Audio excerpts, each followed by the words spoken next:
Morning everyone. Shrimati Mohardevi Tapadia girls college Jaswantgarh के इस YouTube channel में आप सभी का बहुत बहुत स्वागत है।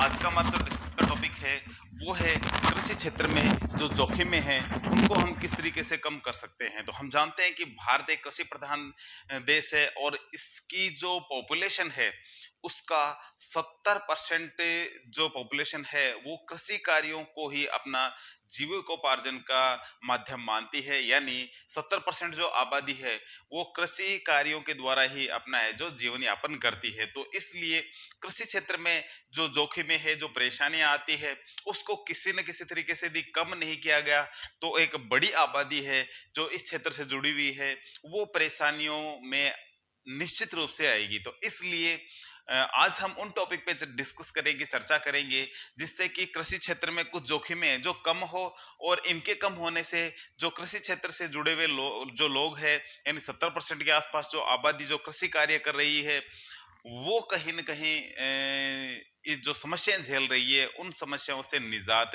पाए।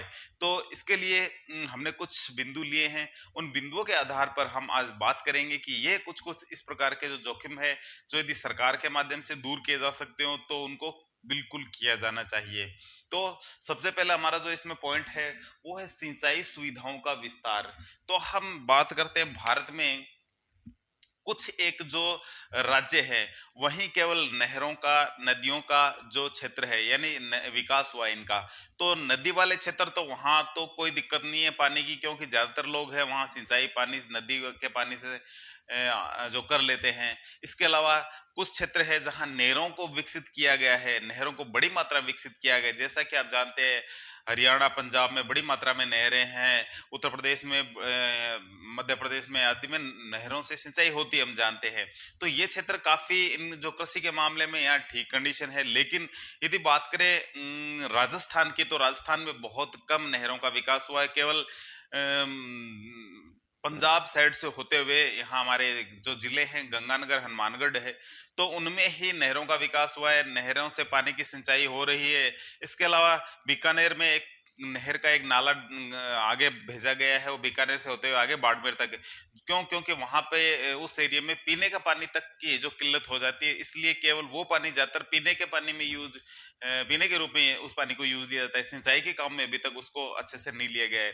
तो कहने का मतलब यही है कि हर क्षेत्र में, यदि भारत में, ये तो हमने राजस्थान की बात करी, भारत बहुत बड़ा देश है और भारत में बहुत सारे ऐसे राज्य हैं जहां अभी तक नहरों का, नदियों का अच्छे से जो एडजस्टमेंट प्रबंधन नहीं हो पाया है। इस वजह से कहीं न कहीं जो किसान है, जो किसान भाई है, वो जो सिंचाई की सुविधाओं है उनका है जो कहने जो है कहने मतलब अभाव ही उनके पास है।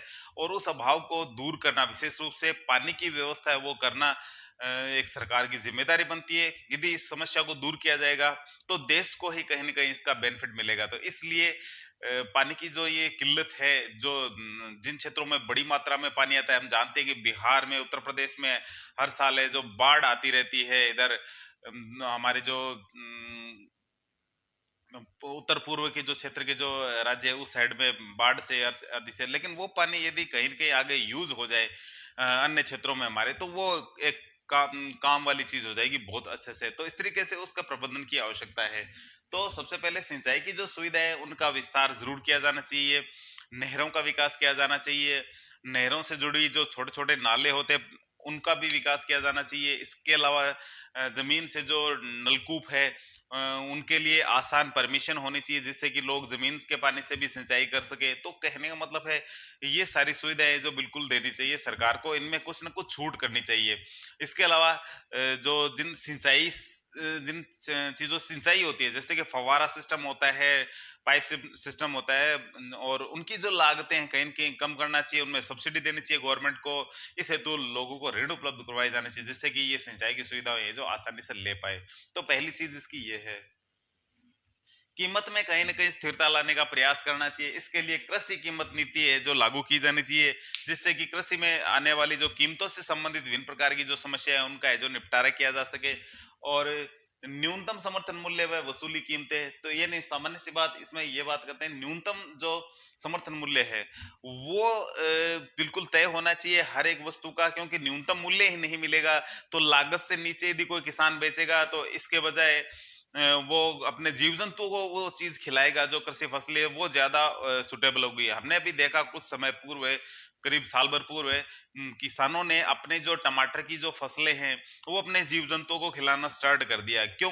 क्योंकि मार्केट में जो जब उनसे लोग खरीदने आते हैं टमाटर जब अपने उनके खेत से, तो वो बहुत ही कम कीमतों में जा रहा है, जबकि उनके पशुओं का जो चारा है वो ज्यादा महंगा मिल रहा है। तो इसलिए उन्होंने ये तय किया कि हम पशुओं को चारे के रूप में ये टमाटर खिलाएंगे। तो कहने का मतलब यही है कि जब एक समर्थन मूल्य या न्यूनतम मूल्य से भी, यदि लागत से भी कम यदि कीमतें, यदि वस्तुओं की हमें किसानों को मिलनी स्टार्ट हो जाती है, तो उस कंडीशन में कहीं न कहीं ये जो किसान है जो परेशानी का सामना करते हैं, और फिर ये परेशानी बड़ी परेशानी हो जाती है। जो चीजें इंसानों को खानी चाहिए वो फिर किसान है जो आक्रोशवश है जो जीव जंतुओं को खिलाना स्टार्ट कर देते हैं। इस ऐसे बहुत सारे हमने एग्जाम्पल देखे हैं, जब किसानों ने दूध है, जो डेयरी फार्मिंग जो उद्योग वाले लोग हैं, दूध को ऐसे ही सड़कों पर गिरा दिया है। ऐसे ही बहुत सारी चीजें जो खराब करी है। तो ये खराब करना उनका वो आक्रोश था, सरकार को दिखाना था कि ये जो चीजें हैं, यदि इधर आप ध्यान नहीं दोगे तो हमें बड़ी मात्रा में लॉस होता है, हमें लागत ही नहीं मिल रही है। तो इधर भी सरकार की जिम्मेदारी बनती है कि इधर ध्यान दे। इसे तो कृषि मूल्य आयोग की स्थापना 1964 में की गई थी। उसके बाद में 1985 में इसका नाम बदल करके कृषि लागत एवं मूल्य आयोग है जो रख दिया गया है, जो कि न्यूनतम समर्थन मूल्य के संबंध में जो कीमतें तय करने के संबंधित जो प्रावधान है, जो नियम है, जो कानून है, वो ये बनाता है। तो ये आयोग है इस चीज का ध्यान रखता है कि न्यूनतम समर्थन मूल्य कितना होना चाहिए, लेकिन फिर भी इसमें और सुधार की गुंजाइश हो तो बिल्कुल सुधार करना चाहिए। इसके बाद में हम बात करते हैं फसल बीमा। तो प्रत्येक किसान को इस चीज से अवेयर करवाना चाहिए कि जितने भी उसकी फसलें हैं उनका बीमा करवाना चाहिए उसको, जिससे कि यदि खराब हो जाए, लेकिन थोड़े बीमा राशि थोड़ी सी लगती है, ज्यादा नहीं लगती है, लेकिन यदि खराब हो जाए हमारी फसलें किसी भी कारण से, तो हमें बीमा के रूप में जो पैसा है जो मिल जाता है। तो इसलिए ये जरूरी होता है कि किसानों को बीमा से संबंधित जुड़ी हुई चीजें वो उनसे उनसे अवेयर करवाना चाहिए, बताना चाहिए, जिससे कि जो वो इस प्रकार की जो समस्या है उन घाटे से पूर्ति है जो कर पाए। बाढ़ नियंत्रण तो हम जानते हैं कि हमें हमारे जो उत्तर पूर्व के जो क्षेत्र है वहां बड़ी मात्रा में बाढ़ आती रहती है। इसके अलावा कभी चक्रवाती तूफान आते रहते हैं। तो जहां जो बारिश के क्षेत्र है या जो नदियों के आसपास वाले जो क्षेत्र है या समुद्री किनारों वाले जो क्षेत्र है वहां बाढ़ बड़ी मात्रा में आती है। तो सरकार की जिम्मेदारी है कि ये बाढ़ से संबंधित जो नियंत्रण है या जो नियम है ऐसे कुछ बनाए, ऐसे नियंत्रण प्रक्रिया करे, जिससे कि क्या है बाढ़ से बचा जा सके। यदि पूर्ण रूप से नहीं बचा जा सके तो जो लागत है, जो क्षति हुई है, उसको किस तरीके से ये कम किया जाए, ऐसी चीजों को बिल्कुल ध्यान रखा जाना चाहिए। तो बाढ़ नियंत्रण जो है अलग अलग जगह पे जो प्रकोष्ठ बनाने चाहिए, ऐसी व्यवस्था करनी चाहिए जिससे कि बाढ़ पे नियंत्रण किया जा सके। तो इसके लिए सामान्य सी चीज एक है कि एक तो बाढ़ जिन क्षेत्रों में आती है उन क्षेत्रों में जो कृषि कार्य है उसी तरीके का किया जाना चाहिए जिससे कि फसलें जल्दी से बाढ़ के पानी में खराब नहीं हो। इसके अलावा बाढ़ यदि आती है तो उस क्षेत्र में जनजीवन है वो भी बड़ी मात्रा में प्रभावित होता है। तो उनको इस तरीके के मकानों की रोड की सुविधा दी जानी चाहिए जिससे कि उनके जान माल का नुकसान कम से कम हो। इसके अलावा और बहुत सारी चीजें जो सरकार सोच सकती है इस क्षेत्र में। तो बाढ़ नियंत्रण बहुत जरूरी है। कीटनाशकों पर प्रभावी नियंत्रण, जो कीटनाशक मार्केट में बेचे जाते हैं आजकल वो क्या निष्प्रभावी हो गए हैं, बिल्कुल घटिया चीजें आ गई है। तो इधर भी सरकार की जिम्मेदारी है कि कीटनाशकों का है जो प्रयोग जो लोग कर रहे हैं उनका कम से कम यूज तो हो। यदि उनका अच्छा पैसे बड़ी मात्रा में लिए जाते हैं, क्यों? क्योंकि किसान है जो ये देखता है उनकी फसल खराब नहीं हो, तो फसल खराब नहीं करने के लिए वो बड़ी मात्रा में कीटनाशक डालते हैं, वो भी ऊंची कीमतों पे। लेकिन जब वो ऊंची कीमतों वाले कीटनाशक भी किसी काम के लायक ही नहीं हो या काम योग्य नहीं हो, तो फिर एक बड़ी है जो पेचीदगी हो जाती है, बड़ी परेशानी का कारण बन जाता है। तो इसलिए ऐसी चीजें हैं जो सरकार की निगरानी में रहनी चाहिए। यदि कोई चीजें खराब बेचता है तो उधर कार्रवाई करने की आवश्यकता है। नेक्स्ट बात करें तो वो है बीजों का कठोर प्रमापीकरण। जो मार्केट में बीज बिकने के लिए आते हैं तो उन बीजों का क्या है, बिल्कुल प्रमापीकरण होना चाहिए, उनको एक स्टैंडर्ड दिया जाना चाहिए, उनकी जांच होनी चाहिए। यदि मार्केट में ऐसे ही खुले में बीज बेच रहे हैं, घटिया क्वालिटी के बीज बेच रहे हैं, उनका किसी प्रकार से कोई प्रमापीकरण नहीं हुआ है, तो फिर वो किसान अपने खेतों में लेके जाएंगे, उनको बोएंगे तो अच्छी क्वालिटी नहीं मिलेगी। तो इस तरीके से कहने का मतलब है ये एक समस्या का कारण है। नेक्स्ट बात करें मौसम एवं जलवायु की विश्वसनीय भविष्यवाणी।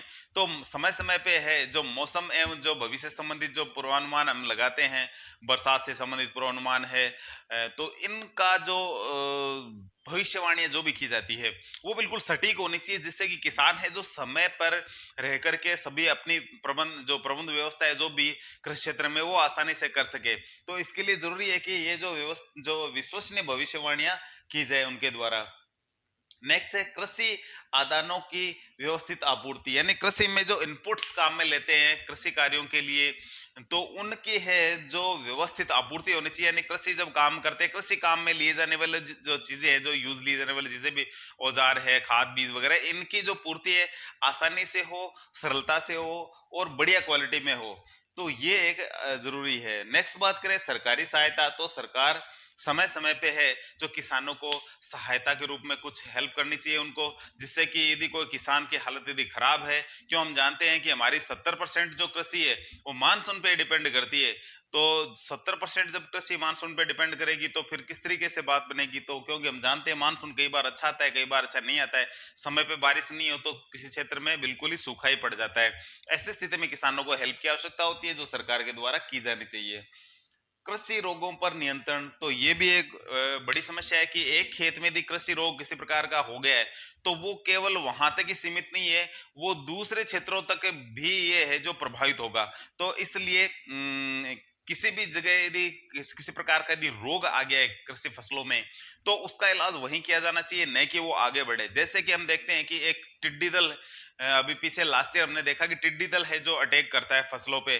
तो टिड्डी दल जैसे ही कहीं से स्टार्ट होता है, जैसे ही छोटी टिड्डियां बड़े टिड्डों के रूप में बदलती है, तो उनका वहीं खात्मा कर दिया जाए, जिससे कि वो आगे नहीं बढ़ पाए। तो ऐसी व्यवस्था करनी चाहिए सरकार को। यदि किसी प्रकार के जो कृषि रोगों पर यदि रोग है या किसी प्रकार की जो परेशानी आती है कृषि फसलों के ऊपर, तो उनका खात्मा जरूरी है। तो प्रभावी नियंत्रण भी जरूरी है।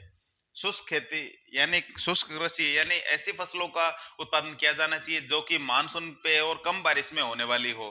तो यदि इस प्रकार की फसलों को यदि बढ़ावा दिया जाएगा तो फिर है जो, क्योंकि हम जानते हैं कि हमारे 70% जो कृषि है और उसमें भी 70% ही जो मानसून पे डिपेंड करती है। तो मानसून पे डिपेंडेंसी होने के कारण यहाँ सही प्रकार से सही टाइम पे बारिश नहीं हो तो कोई दिक्कत वाली बात नहीं हो। इसके लिए शुष्क जो कृषि है या खेती है, ऐसी फसलें जिनमें कम पानी की जरूरत हो, उनको हम शुष्क कृषि या खेती वाली फसलें कहते हैं। तो उनका प्रोडक्शन किया जाना चाहिए, जिससे कि है जो लागत में कमी हो और उत्पादन भी बढ़े। लघु आकार भंडारण, एक चीज और है कि बड़ी मात्रा में प्रोडक्शन हो गया, हमने बड़ी जगह रख दिया, लेकिन जब वो खराब होता है तो लगभग सारा ही खराब हो जाता है। लेकिन यदि भंडारण हम छोटे छोटे रूप में जगह जगह करते हैं, यदि किसान जगह जगह भंडारण करे, 3-4 जगह करे छोटी छोटी जगह, तो जल्दी से वहां खराबी होने की संभावना कम रहती है। यदि एक जगह खराब यदि होने लगा तो ये इसका मतलब ये नहीं कि सारी जगह भंडार में जितने भी जगह माल पड़ा है वो खराब होगा। तो इसलिए भंडारण की जगह जो क्या होनी चाहिए, तय होनी चाहिए, और छोटे हो तो ज्यादा इजी है वहां पे देखभाल भी करना, और बड़ी जगह में जल्दी से देखभाल भी नहीं हो पाती। तो इसलिए भंडारण है जो छोटी छोटी जगह में हो ज्यादा बढ़िया रहता है। ये न्यूनतम ब्याज दर पर ऋण, तो किसान है जो उनको जो ऋणों की तो हम जानते हैं कि आवश्यकता होती है, लेकिन ये जो ऋण है वो बिल्कुल कम ब्याज दरों पे मिलने चाहिए, जिससे कि वो है जो अपना काम है जो आसानी से कर पाए। और लास्ट पॉइंट इसका कृषि पर निवेश वृद्धि। कृषि क्षेत्र में है जो सरकार इधर ध्यान दे, निवेश बड़ी मात्रा में करे, तो बड़ी मात्रा में है जो देश में प्रोडक्शन होगा, और जो कृषि जन्य जो पदार्थ है उनकी यदि किसी प्रकार से यदि मार्केट में यदि प्रॉब्लम हो रही है, उनकी मांग से जुड़ी हुई या सप्लाई से जुड़ी हुई, तो सारी सारी समस्याएं जो दूर हो सकती है। तो इस क्षेत्र में निवेश की बड़ी मात्रा में जरूरत है, और लोगों को जागरूक करने की जरूरत है कि इधर इस क्षेत्र में को भी यदि आप व्यापारिक रूप में यदि इसको अपना लेते हो तो आपको बड़ी मात्रा में है जो लाभ हो सकता है।